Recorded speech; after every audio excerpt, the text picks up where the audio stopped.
भारत बांग्लादेश के बीच तनाव किसी से छिपा हुआ नहीं है। ये तनाव सिर्फ राजनीतिक मैदान में ही नहीं बल्कि सीमाओं पर भी देखने को मिल रहा है। कुछ दिनों पहले ही देश ने तस्वीरें देखी थी कि किस तरह से बांग्लादेशी किसानों ने भारतीय किसानों की फसल चोरी कर ली और उसके बाद बॉर्डर पर अच्छा खासा हंगामा हुआ और पत्थरबाजी हुई।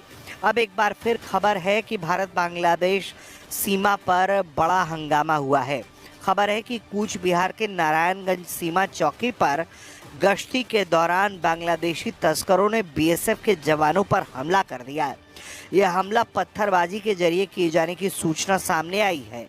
बताया जा रहा है कि बांग्लादेशी तस्करों ने पत्थरबाजी शुरू कर दी, जिससे बीएसएफ जवान के सिर में गंभीर चोट आई।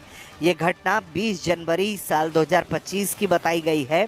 दरअसल इस पत्थरबाजी के पीछे बताया ये जा रहा है कि तस्कर किसी सामान को आर पार करने की फिराक में थे, लेकिन भारतीय जवानों की चौकसी के कारण उनके मंसूबों पर पानी फिर गया, जिसके बौखलाहट में उन्होंने भारतीय जवानों को देखते ही पत्थरबाजी शुरू कर दी।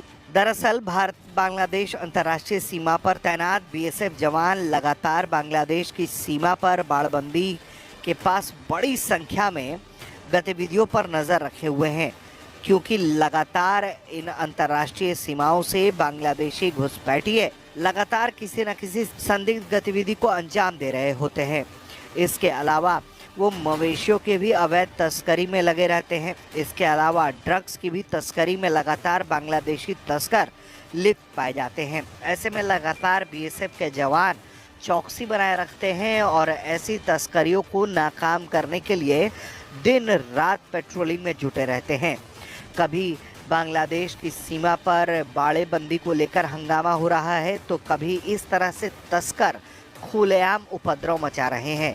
ऐसे में सवाल उठता है कि बीएसएफ के जवान तो चौकस हैं और इन तरह के तस्करियों को वो पकड़ भी रहे हैं और नाकाम भी कर रहे हैं, लेकिन बीजीबी के जवान क्या कर रहे हैं? ऐसी परिस्थितियों को देखकर सवाल ये उठने लगा है, क्या बांग्लादेश बॉर्डर गार्ड तस्करों को आश्रय दे रहे हैं और अपने आश्रय में ही इस तरह की गतिविधियों को वो अंजाम दिलवा रहे हैं? यकीनन भारत बांग्लादेश के बीच रणनीतिक स्तर पर भी बातचीत जारी है और बॉर्डर पर भी बीएसएफ के कमांडेंट वक्त वक्त पर एक दूसरे से संपर्क साधते रहते हैं। लेकिन जिस तरह से बॉर्डर पर हालात बिगड़ रहे हैं और जिस तरह से बांग्लादेशी घुसपैठियों और तस्करों का मन बढ़ा हुआ है, उसे देखकर लगता है कि बीएसएफ आने वाले दिनों में जल्द ही बॉर्डर पर कोई बड़ा और कड़ा एक्शन ले सकता है। ब्रेकिंग न्यूज सबसे पहले देखने के लिए सब्सक्राइब करें।